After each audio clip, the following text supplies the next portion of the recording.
Hey, Dimitri. Thanks for Hello. thanks for having this call with me. This is the third episode, the third video of my Life in Lockdown series. I'm trying to talk to friends all over the world. I mean, I like to check up on them and see how they are and how things are in their countries. And I thought, why not record it? Because so many people ask me, hey, what's happening? And do you have friends here? Do you have friends there? Do you know anything about the UK? Do you know anything about like South Korea?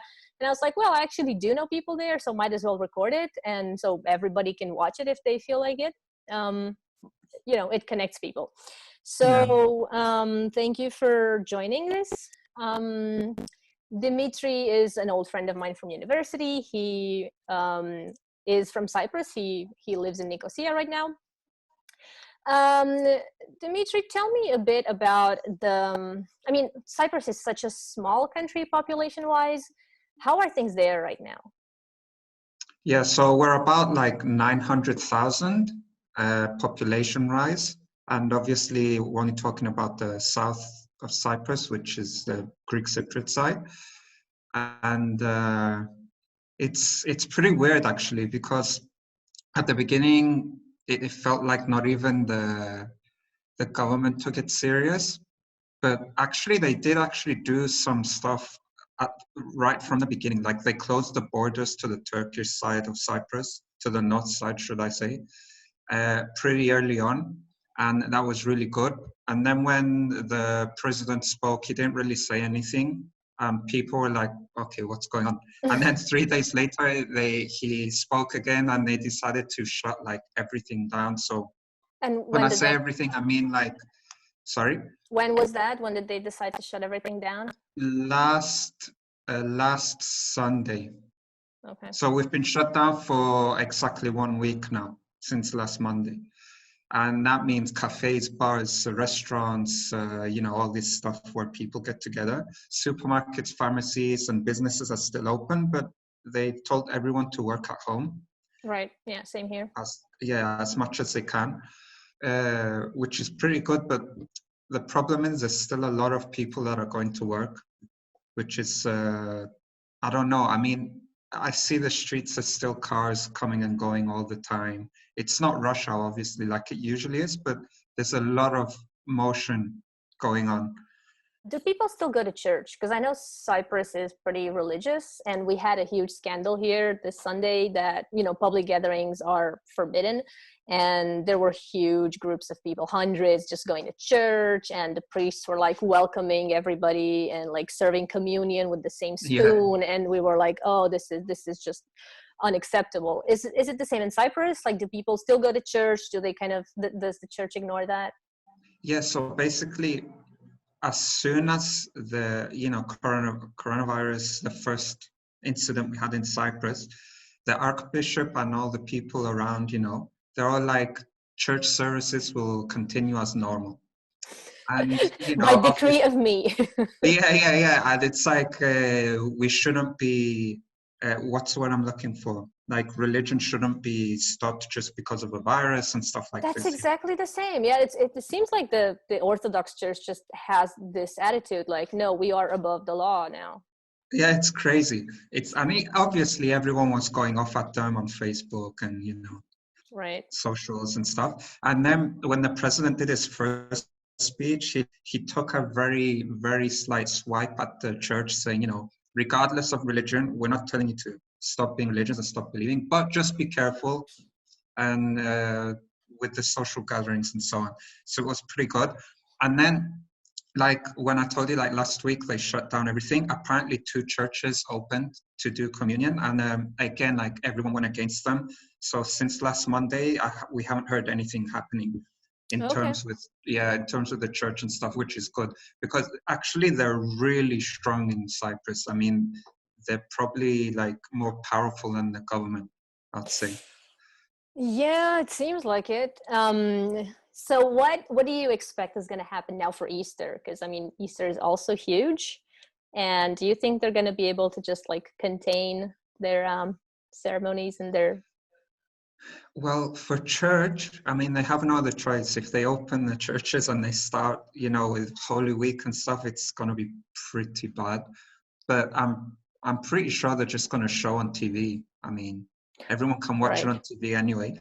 The issue is that, you know, because all the students are not going to school and stuff, yeah, they were closed as well. There's still, you can see people still gathering around, people going to people's houses. Yesterday there's this big national park here where people go to walk and stuff. And apparently it was packed yesterday, and there were also people taking their barbecues and cooking. Yeah. We had the same here. I swear to God, yeah. It seems it's like really weird. And it, I mean, at first I thought it was just us, like, oh my God, why are we so ignorant? But apparently it's everywhere. People are just not taking it serious. Apparently, even in Italy, like I saw people posting on Facebook, like a mayor from like in south of Italy, he said like, you cannot, like, being isolated doesn't mean you cannot have parties outside, but you can still have parties inside and call your neighbors. It's crazy. You cannot do that. Yeah, Apparently everybody, yeah. I mean, especially if you have people in your family that are from the section of people that might be more endangered to this. So I don't know. It's just, I haven't seen my mom for 2 weeks, for example. I mean, even though I've been isolated for so long, I still don't want to go see, just in case, because you never know. Right. You don't know what you can carry there, and they are very exposed. Yeah, I'm most worried about my mom as well, because she has to go to work. Speaking of students, you said that a lot of them are not, like, like the universities are closed right now. What about the students abroad? Are they coming back for Easter? Are they able to come back to Cyprus? Has Cyprus shut their borders? Even like, have they canceled flights or anything? Yeah, so they've cancelled all flights, and like the shipping and the airplanes, like the airport is shut basically, only for emergency flights and so on. And anyone who comes from all of these countries, in Germany, UK, Spain, they all have to be checked and then quarantined for 14 days. However, they told all of the students who are now in UK mostly that they shouldn't come back. They shouldn't come back for Easter either, and the government will help them. And the government actually took out a lot of like grants to help even businesses who are closing, basically have no work now. And students apparently are going to be getting like 750 euros. 750, that's something. Yeah, that's pretty good. For company, like, let's say my company, I work sports betting.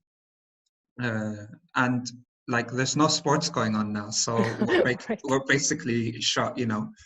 And we're working from home, but there's hardly any income coming in because there's no events going on. So the government has like plans to help companies like us, and so people won't get fired, which is really good. Yeah, the economy needs a lot of help. I mean, Cyprus, I don't know, what is the main source of income for Cyprus as a country? Is it tourism? Do you think that's also going to suffer most likely? Oh, it's suffering already. Okay. It's unreal. All the hotels have been ordered to be shut until the 30th of April. And they don't know if they're going to get any bookings, because people are probably not going to be allowed to travel until like end of June if things go well. And that's if things go well. And like a lot of the tourism is from England as well, which is going through pretty hard times now. So it's going to be I think it's going to be a really hard year. There's going to be a recession for sure. There already is, but we're just going to have to see how they're going to deal with it. You know what amazes me though? Like, you have so many like huge companies like Microsoft, Amazon, blah, blah, blah. And you hear all these things going on about recession and so on and so forth. And it's so weird to me that nobody like had a real good backup plan. I was going to ask you, do you also have in Cyprus the craziness buying of toilet paper or like, I don't know, preserves or anything? Is there, can you still find these in the stores, or what are people buying lately? Like, the first, after the date was announced that things were going to be shut, the day after, like all the cleaning agents were off the shelves. Disinfectants and stuff like that. Everything else was normal. Like a lot of people got frozen food and rice and spaghetti, pasta basically, stuff that can last. Other than that, everything's fine. It's not that crazy. They also did another plan on Friday. They said that the older generation of people will be allowed to go to the supermarket from 7 till 10. And then anyone else under a certain age will have to go after 10. So they're also putting rules to separate the people that are going. That's good. That's good though. That's good though. And are the elderly good about following the rules? Are they kind of staying in, going to the stores when they are supposed to, stuff like that? Is it easy to kind of keep them inside? Yeah, at the beginning it was a lot harder to make them understand the seriousness of it. Now it's a lot better, but to be really honest, they're not taking it as serious from what I gather. And to be honest, I think it's just from the fact that they've been through so much. Most of these people, they've been through a war, and it's like. Because they can't actually see the danger, I guess, or feel it, or hear it even. I think they see things a little differently. How many cases do you have at this point? Do you know? As of yesterday, I think it was 81 cases. Okay. Well, and they're tracking everything down. So as soon as they find one person, they say, okay, who did you speak to? Let's bring everyone in. Right. Do you think they're also doing enough tests? I mean, for us, the issue here is that we think they're not testing enough people. They're just testing people who have the symptoms and who came from like a red area in Italy or Spain or whatever. But at this point, we feel that there's so many like intra-community infections that they should be testing everyone who's showing symptoms. But we're just importing kit tests right now. Is it the same in Cyprus? Are they testing enough? Do you know? No, I don't. I have the same. I think it's the same as us as well. They're not testing as much as I think they should be. Or, I mean, we're not hearing anything. We're just hearing of special situations where people are feeling something, and then they have to call a hotline. They're told to stay in for 14 days alone, and then they get tested. It was kind of this. I think they should be starting testing people. The problem is we don't have the manpower to do that. One of the hospitals in the city of Paphos has been quarantined. It's been cut off completely because there was someone in intensive care that had the virus, which meant that everyone in there could probably have it. They didn't know the person was infected? No, they had no clue. He was already in like intensive care before the whole thing broke out. Yeah, they're not doing enough testing either here. Right. I mean, you would think that for a population of 900,000, you could probably test everybody in 3 weeks if you have enough kids. Yeah, but there's just not enough doctors and stuff, Right. The manpower is so little compared to other countries. Right. Man, that's tough. You talked about people who are supposed to be quarantined. Are they disciplined? Are people staying in, the ones that are suspect of infections? Are they staying inside? Here we've heard so many things about people just coming from Italy being told, okay, you have to stay inside for 14 days, don't talk to anybody, don't get in contact with anybody, and they were the next day they were out on the streets buying cigarettes and stuff. So people here, they're not very good. Most of them are doing pretty well here, actually, I have to say, but there's always those incidents of idiots who are doing really stupid stuff. For example, a guy was quarantined in the hospital yesterday, and for some reason he found it smart enough to break out. and he was supposed to be in the hospital. And he escaped from the hospital. Yeah, and it's just like, I don't understand. I mean, I get everyone's bored, and I mean, I'm really bored as well. Like, working at home is not the best thing for me, and but you just have to get on with it, you know. I don't understand, actually. It's really hard to understand why people find it so, I don't know, like, I think they find it more exhausting than anything, just knowing that they don't have the option to do what they please. Yeah, probably. Yeah, it's the mental thing. Like, oh, I am told to do this thing and now I have to do it. Yeah, exactly. Yeah, that's a better way of saying it. Yeah. So I gather that generally people are not that scared. It's not really, they're not panicking in Cyprus at this point. It's pretty much people are calm, kind of Yeah, doing what they're supposed to do with a few yeah, exceptions. that's exactly right. I mean, there's not panic, but I'll say that a good solid 90% are doing what they're supposed to do.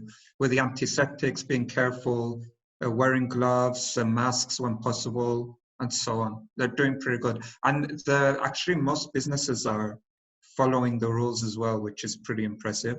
There's a rule where if your business can't fully work at home, if your employees can't work at home, there should be one person per 8 square meters Okay. within the offices, and people are actually upholding it. From what I've heard, companies are taking it seriously, and also there's a lot of police patrolling now and they're checking up on companies and on cafes and stuff like that. Like on the first day when they told, no, actually, before everything was shut, there was a limit to a 75 people for each place, Mm-hmm. and the casino had more than 75 people, and the police like shut them down, which was really good. Wow. Okay. Yeah, Impressive. and now that they have to be shut, everything's been going well. Like, from what we've heard, there hasn't been any incidents. Mm-hmm. It's for our generation, it's our first like real big problem. It's true. It's been disruptive. It's pretty much changed our lifestyle in like no time. And in a matter of a few days, you're like, okay, now you don't go to work anymore. You work from home. You go shopping once a week at most. You don't meet with your grandparents and your parents. You just lock yourself in. And it's true. It's a big change. Yeah, it is. I mean, we can do it. We have internet, so. There was a fear in Cyprus that the internet would fail. From 8 o'clock until 10, you can notice the difference in the internet. In the morning? No, in the night, from 8 right. p.m. to 10 p.m. It becomes like heavy, you know. I was expecting that it's in the morning when people start work and they do their like early morning calls and meetings, but I guess it's not. It's about entertainment. Yeah, exactly. It's about Netflix and YouTube. Right, exactly. All right, Dimitri. Well, thanks for giving us a deeper insight of what's happening in Cyprus. You can imagine if there's 300, let's say even 1,000 people are known to have the virus. I mean, it will spread around the country in literally 2 days. Right. Yeah, and then the medical system collapses, and that's exactly. So bad. People are donating like their hotels, the certain areas. They're donating for people to get quarantined in, like hotels on the mountains and places like that. So hopefully that works. That is nice. I mean, yeah, especially since tourism is pretty much down right now. Might as well, do some good. Yeah. Well, let's hope that everything gets better real soon. Yeah, we'll probably still have to wait for a little longer, but yeah, in the meantime, I guess we'll have to socialize online and keep having video calls. All right, Dimitri. Well, stay safe and talk to you soon. You too. Thank you. Bye. Bye.